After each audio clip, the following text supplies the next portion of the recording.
सद्गुरुदेव भगवान की जय। श्री विष्णु भगवान की जय। आपका धर्म जीवन चैनल पे स्वागत है। आज की विशेष कथा देवभूमि उत्तराखंड से और ये पवित्र शिव मंदिर से। और ये कथा आज की बहुत विशेष है क्योंकि यह निर्जला एकादशी की कथा है। और निर्जला एकादशी इतनी महान, इतनी विशेष है कि जो साल भर एकादशी नहीं रखता है, अगर वह व्यक्ति भी साल की सिर्फ एक एकादशी निर्जला एकादशी कर लेता है तो उसे पूरे साल एकादशी व्रत का फल मिल जाता है। तो आज की कथा बड़े ध्यान से सुनेंगे, श्रद्धा से सुनेंगे। जहाँ भी हैं, जिस हाल में भी हैं, मन ही मन भगवान विष्णु का ध्यान कर लीजिए। मन ही मन आप शुद्ध हैं तो आसन पे बैठ जाइए, कहीं रास्ते में हैं, काम पे हैं तो मन ही मन अपने शरीर पे गंगा जल छिड़क लीजिए, एक चंदन लगा लीजिए। मन ही मन चंदन है तो लगा लीजिए, नहीं तो वैसे उंगली से ही चंदन के लिए अपने ज्ञान चक्र पे स्पर्श कर लीजिए। अब भगवान विष्णु का ध्यान कर लीजिए और निर्जला एकादशी का महात्मा सुनिए, फिर इसकी व्याख्या भी बताऊंगा। निर्जला एकादशी, ये एकादशी जो है इस बार 18 जून मंगलवार को, 18 जून मंगलवार 2024 को पड़ रही है। 17-18 दोनों है, लेकिन व्रत 18 तारीख का रखा जाएगा। इसका महात्मा सुन लेते हैं क्योंकि कई बार व्रत पूरा ना भी हो तो भी महात्मा का भी बहुत बड़ा पुण्य होता है, इसलिए सभी महात्मा को बड़े ध्यान से श्रवण करेंगे। युधिष्ठिर ने कहा, जनार्दन, ज्येष्ठ मास के शुक्ल पक्ष में जो एकादशी पड़ती है उसका वर्णन कीजिए। भगवान श्री कृष्ण बोले, राजन, इसका वर्णन परम धर्मात्मा सत्यवती नंदन व्यास जी करेंगे, क्योंकि ये संपूर्ण शास्त्रों के तत्वज्ञ और वेद वेदांगों के पारंगत विद्वान हैं। व्यास जी भगवान इसका करेंगे क्योंकि निर्जला बहुत विशेष एकादशी है।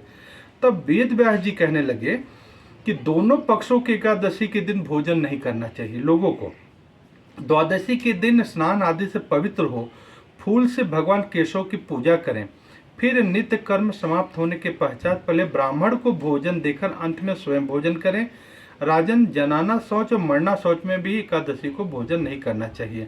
जनाना शौच, मरना शौच यानी कि जिसके घर में बालक का जन्म हुआ है या जिसके घर में किसी का देहांत हुआ, अंतकाल हुआ है, ऐसे हालात में भी अगर एकादशी पड़ती है तो जो नियम से व्रत करने वाले हैं वो दिन भोजन नहीं करते हैं।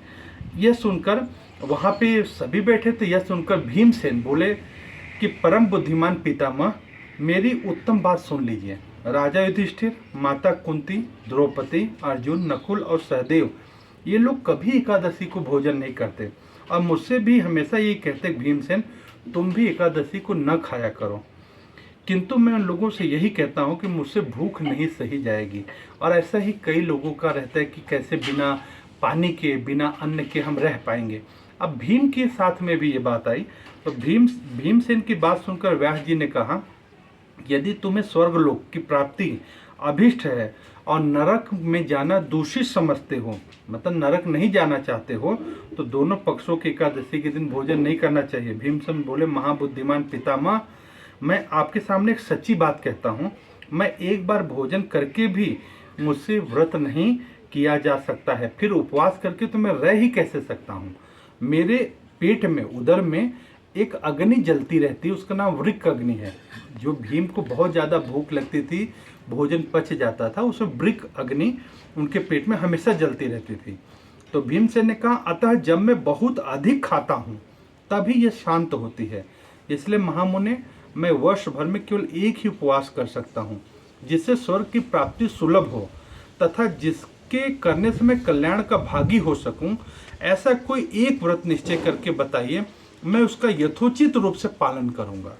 व्यास जी ने कहा, भीम, ज्येष्ठ मास में सूर्य वृष राशि पर हो या मिथुन राशि पर शुक्ल पक्ष में जो एकादशी है उसका यत्न पूर्वक निर्जल व्रत करो, मतलब उस एकादशी में जल भी मत पियो।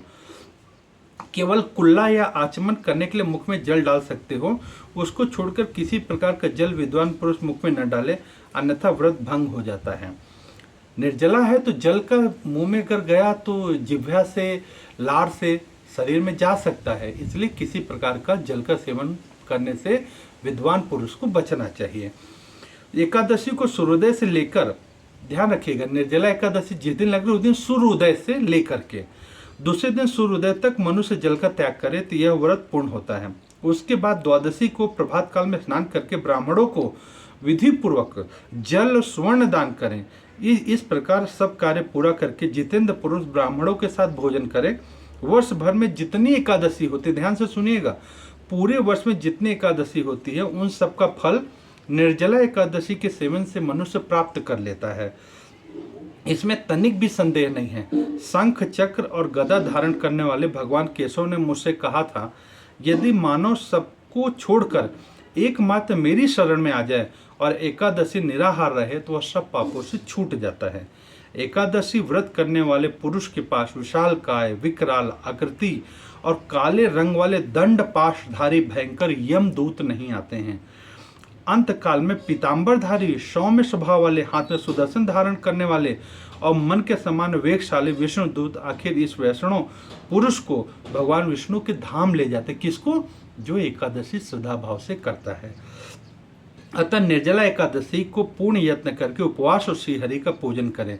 स्त्री हो या पुरुष, यदि उसने मेरू पर्वत के बराबर भी महान पाप किए हैं तो वह इस एकादशी व्रत के प्रभाव से भस्म हो जाता है।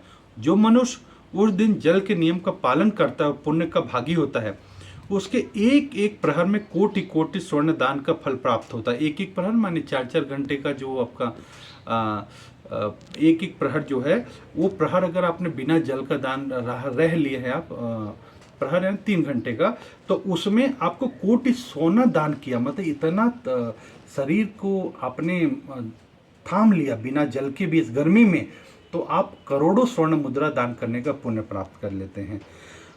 होता है मनुष्य निर्जला एकादशी के दिन दान, जप, होम आदि जो कुछ करता है वह सब अक्षय होता है।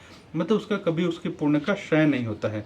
भगवान श्री कृष्ण का कथन है, निर्जला एकादशी को विधि पूर्वक उत्तम रीति से उपवास करके मानव वैष्णव पद को प्राप्त कर लेता है। जो मनुष्य एकादशी दिन अन्न खाता है वह पाप का भोजन करता है, इस लोक में चंडाल के समान है, मरने पर दुर्गति को प्राप्त होता है। जो ज्येष्ठ के शुक्ल पक्ष में एकादशी को उपवास करके दान करेंगे वे परम पद को प्राप्त होंगे। जिन्होंने एकादशी का उपवास किया वे ब्रह्म हत्यारे, शराबी, चोर तथा गुरुद्रोही होने पर भी सब पातकों से मुक्त हो जाते हैं। मुक्त होने का मतलब यह है कि इतने प्रायश्चित में भर के वो एकादशी व्रत करते हैं कि दोबारा हमसे यह पाप या गलती नहीं होगी, इस कारण वो इस पाप से मुक्त हो जाते हैं। कुंती नंदन, निर्जला एकादशी के दिन श्रद्धालु स्त्री पुरुष के लिए जो विशेष दान और कर्तव्य है करना चाहिए उसे सुन लो। उस दिन में जल में शयन करने वाले भगवान विष्णु का पूजन और जल में धेनु का प्रत्यक्ष दान करना चाहिए, अथवा प्रत्यक्ष धेनु अथवा घृत में धेनु का दान उचित है। मतलब पहले लोग गाय दान करते थे तो उसका वो था। पर्याप्त दक्षिणा और भांति भांति के मिष्ठान द्वारा यत्नपूर्वक ब्राह्मण को संतुष्ट करना चाहिए। ऐसा करने से ब्राह्मण अवश्य संतुष्ट होते हैं और उनके संतुष्ट होने पर श्रीहरि मोक्ष प्रदान करते हैं। जिन्होंने श्रम, दम, दान और प्रवृत्ति में प्रवृत्त हो श्रीहरि की पूजा और रात्रि जागरण करते हुए निर्जल एकादशी का व्रत किया है, उन्होंने अपने साथ बीती हुई 100 पीढ़ियाँ और आने वाली 100 पीढ़ियों को भगवान वसुदेव के परम धाम में पहुँचा दिया है। निर्जला एकादशी के दिन अन्न, वस्त्र, गौ, जल, शैया, सुंदर आसन, कमंडलू तथा छाता दान करने चाहिए। जो श्रेष्ठ तथा सुपात्र ब्राह्मण को जूता दान करता है वह सोने के विमान पर बैठकर स्वर्गलोक में प्रतिष्ठित होता है। जो इस एकादशी महिमा को भक्ति पूर्वक, ध्यान से सुनिएगा, इस एकादशी महिमा को भक्ति पूर्वक सुनता अथवा उसका वर्णन करता है वह स्वर्ग लोक में जाता है। चतुर्दशी युक्त अमावस्या को सूर्य ग्रहण के समय श्राद्ध करके मनुष्य जिस फल की प्राप्ति करता है, ध्यान दीजिएगा, चतुर्दशी युक्त अमावस्या को सूर्य ग्रहण लगा हो उस समय श्राद्ध करके मनुष्य जिस फल को प्राप्त करता है वही फल इस एकादशी महात्म्य केवल श्रवण सुनने मात्र से मिल जाता है। अगर आप श्रद्धा से इस एकादशी महात्म्य को सुन रहे हैं तो इतना बड़ा पुण्य आपको मिल जाएगा, वैसे प्राप्त हो जाएगा।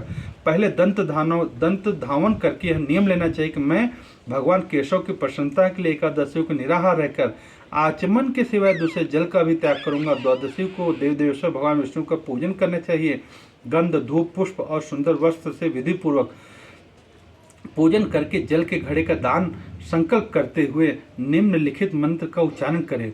देखिए, एकादशी के दिन जो मंदिर में ब्राह्मण है, शुद्ध ब्राह्मण, ऐसे ब्राह्मण जो सिर्फ आपके दान और इसी जीविका पे जीवित हैं और वह अपना नियम करते हैं, शुद्ध हैं, उनका आचरण शुद्ध है, ऐसे ब्राह्मण, ऐसे जो ब्राह्मण हैं उन सभी को दान करना हितकर होता है। और उसमें जब हम उनको ब्राह्मण को जो जूता, छाता और शरबत का गिलास, घड़ा, बहुत सारे लोग शरबत का प्याऊ वो लगाते हैं, वो शरबत बांटते भी हैं उस दिन। तो उस जो हम ब्राह्मण को देंगे उस समय संकल्प करते समय जो मंत्र है देव देव ऋषिकेश संसारावर्ण तारकः उद कुंभ प्रदानेन नयनामा परमागतिम। अब आप इसका हिंदी समझ लीजिए और हिंदी में आप बोल लेना कि संसार सागर से तारने वाले हे देव देव ऋषिकेश, इस जल के घड़े का दान करके आप मुझे परम गति प्राप्त कराइए। बोलना भगवान, हम इस जल के घड़े का दान कर रहे हैं ब्राह्मण देवता को, इसे आप स्वीकार करिए और हमको परम गति प्राप्त कराइए, हमारा कल्याण की, जो भी भाव से आप श्रद्धा से बोल सकते हैं। भीमसेन ज्येष्ठ मास में शुक्ल पक्ष की जो शुभ एकादशी होती है उसका निर्जल व्रत करना चाहिए। उस दिन श्रेष्ठ ब्राह्मणों को शक्कर के साथ जल के घड़े का दान करना चाहिए। ऐसा करने से मनुष्य भगवान विष्णु के समीप पहुंचकर आनंद का अनुभव करता है। तत्पश्चात द्वादशी को ब्राह्मणों को भोजन कराने के बाद ही भोजन करना चाहिए।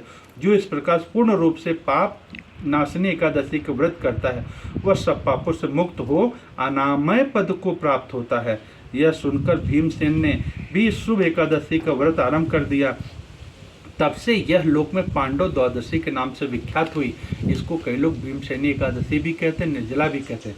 अब एक बात बता दूं, जिन लोगों का बीमार हैं, बूढ़े हैं, बुजुर्ग हैं और सर्दी चल रही है, जो शरीर अस्वस्थ है, तो एकादशी महात्मा ध्यान से सुन ले, भगवान से प्रार्थना कर दे कि प्रभु आपका दिया हुआ ये शरीर पूर्ण रूप व्रत करने लायक नहीं है, इसलिए क्षमा, हम मन ही मन एकादशी व्रत कर रहे हैं। लेकिन बाकी जो लोग कर सकते हैं, इसमें एक उपाय होता है कि आप एकादशी से एक रात पहले भोजन ना करके केवल फल लें और केवल फल खाएं। ऐसा चीज़ नहीं खाएं जो पेटों में जलन हो, केवल फल का सेवन करें। और सूर्योदय आप अपने यहाँ का चेक कर लें, जब 5 बजे 5:30 बजे का जो भी समय है उससे पहले आप खूब भरपेट जल पी लें। आप 4 बजे 4:30 बजे उठ के जल पी लें। जल पीने के बाद में अगर आपने फल खाया है रात को, खाली जल पी, मतलब कोई भारी चीज़ नहीं खाई और जल पिएंगे तो खूब आराम से रह सकते हैं। देखिए, कई बार ऐसा होता है, कई बार आप लोग व्यवहार में भी कहते हैं कि सारा दिन निकल गया, न खाना खाने का समय मिला, न पानी पीने का, तो समय बीत जाता है। ऐसे प्रयास करिए कि आप कि जितना समय रख सकें। मैं तो ये निवेदन करूंगा, निर्जला एकादशी को जो व्रत कभी नहीं रखते वो भी कोशिश करें, सूर्योदय से पहले पानी पी ले ब्रश मंजन करके, और रात को फल खाएं ताकि प्यास न लगे, और जितना देर चला सकें उतने देर कोशिश करें। क्या पता ईश्वर की कृपा हो, इच्छा हो, आपका एकादशी व्रत पूरा हो जाए।